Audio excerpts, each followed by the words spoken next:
रानो चिड़िया अपने पति टुन्नू चिड़े के साथ रहती थी और दोनों जंगल के पक्षियों को चूड़ियां बेचते थे। रानो चिड़िया मेहनत करके चूड़ियां बनाती थी। बस इसी वजह से जंगल से सब पक्षी उनसे ही चूड़ियां खरीदा करते थे। उन दोनों को चूड़ियां बेचकर अच्छे से मुनाफा होता था, तो वो दोनों उन पैसों से गरीबों की मदद करते थे। उसी जंगल में कालू अपनी पत्नी गोरी कौवी के साथ रहता था।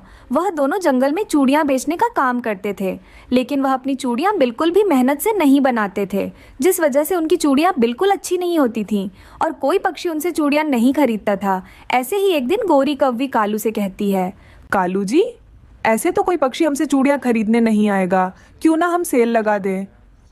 1 दर्जन चूड़ी पर 1 दर्जन चूड़ी फ्री। मगर गोरी, इसमें फायदा नहीं, उल्टा हमें नुकसान ही होगा। हम पक्षियों को दिखाएंगे तो अच्छी वाली चूड़ियां, लेकिन हम थैले में टूटी और कमजोर चूड़ियां डालकर देंगे।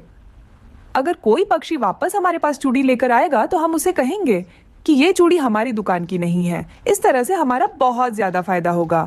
अरे वाह वाह गोरी, क्या दिमाग लगाया है तुमने। ये बात अगर पक्षियों को पता चली तो सब हमारे पास से ही चूड़ियां लेंगे।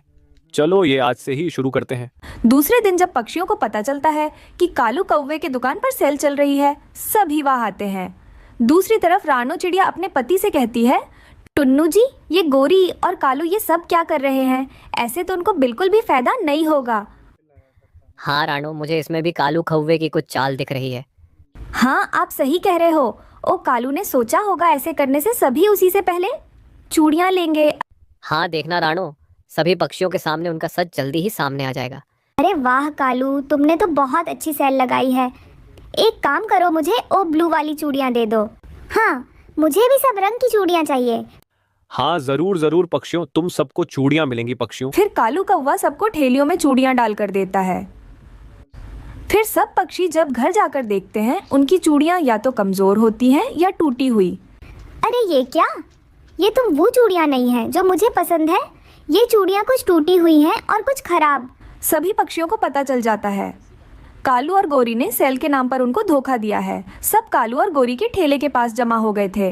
कालू और गोरी, तुम दोनों ने हम सबको खराब चूड़ियां देकर धोखा किया है। सबकी आवाज सुनकर रानो और टुन्नू वहां आते हैं। अरे दोस्तों, क्या हुआ है? आप सब गुस्से में यहाँ क्यों आए हो? रानो, कालू और गोरी ने हमको धोखा दिया है। हम सब इनसे हमारे दाने वापस लेने आए हैं। फिर सब पक्षियाँ ऐसा ही करते हैं।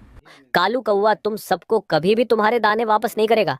आप सब लोग पुलिस के पास जाकर कालू कौवे की शिकायत करो। वो चील पुलिस को कालू और गोरी के बारे में बताकर उसको वहां ले आते हैं। कालू, तुम सबके दाने वापस कर दो। मुझे पता है तुमने सबको धोखा दिया है चूड़ियों के नाम पर, और जल्दी से ये ठेला खाली करो। मैं इस थैले को सील करने वाला हूँ।